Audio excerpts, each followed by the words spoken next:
Hi guys, it's Chris at Cork and Crown, back in the shed, back in my dark shed. So I've been tweaking the lighting system again. Yesterday's didn't go perfectly. I've tried something else. It seems to look alright. I hope it looks alright. See the top of my head shining away there. Very nice. So what we're going to try today, we're going to try a cider from Butford Organics. And it's a new one. A new one.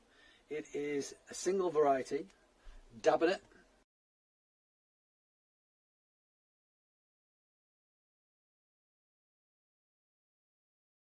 There it is.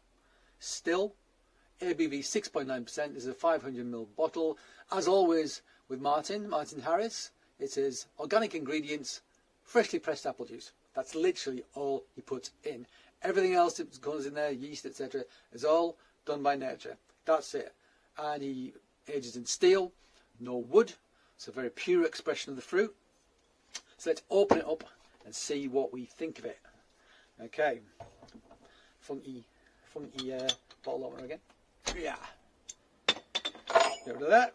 Okay, so let's pour it out and see what we think. Still, so no bubbles, other than the bubbles that from the aeration from the pouring. What do we think of the colour? Well, nice colour, I think, actually. Kind of like, yeah, nice deep amber. That's a very nice, inviting colour. Pure amber, really good. Just imagine some sort of insect being fossilised in that.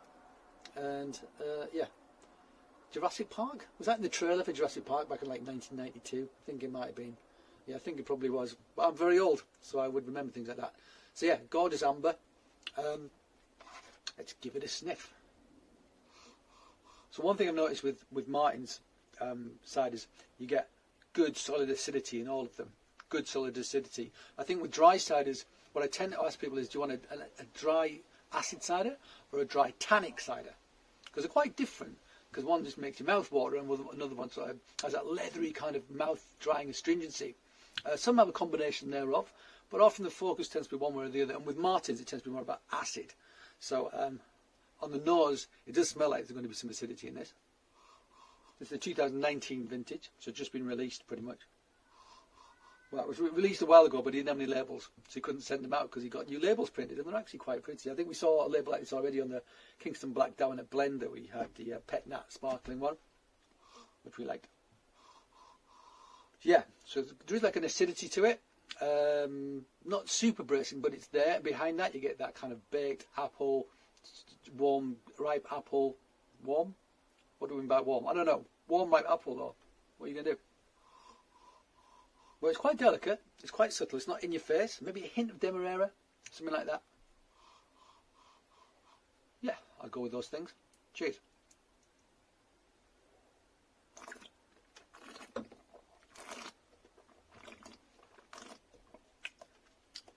So I'll not mention the bottle of... oh yeah, it does say dry. Forgive me. Organic still dry, it says. And this is dry. There is some tannin, but gentle, astringent tannin. I'm not getting a lot of tannin on the back, that leathery thing, no hard tannin. This one, to me, falls into the acid dry camp, if you like. People who like sort of like more traditional, like scrumpies, Somerset ciders, they often have this character. They can have like pretty bold tannin as well, but the acidity often is the thing that can really stand out. I had Kingston Black from New Forest, I think it was, about 3 or 4 weeks ago. And bloody hell, that was acid and tannic. I mean, it was like basically punched you in the face and kicked you in the balls. It was like full on. I struggled with it. It really was harsh, I would say. I mean, I want to get some more and try it again because I want to get my head around it. But I mean, it was about 11 o'clock in the morning so I want to try it, which isn't ideal. But you know, yeah, that's not good as a breakfast cider. This is less tannin though, more acidic. It's a bit too cold, possibly. Actually, would like to get a bit warmer. But it's definitely got that freshly cut, ripe but freshly cut apple thing going on. But it's not. Not malic, not super cooking apple sort of acid.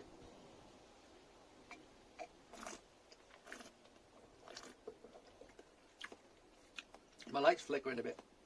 Might have to fix it. So my lighting system, I'm having trouble with my lighting system. It's starting to look like a disco in here. Cider shed disco. This is nice. refreshing, clean. There's a bit of skin coming through, but it is mouth-watering. But it's like a lactic acid, like a very strong yogurt acidity.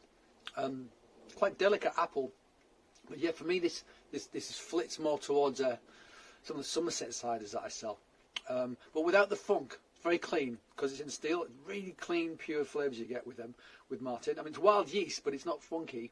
But don't confuse the two things. It doesn't necessarily follow that because it's wild yeast, it's going to be funky as well. Nice nose actually. It's starting to get a little bit more perfumey as it warms up and sits in the glass.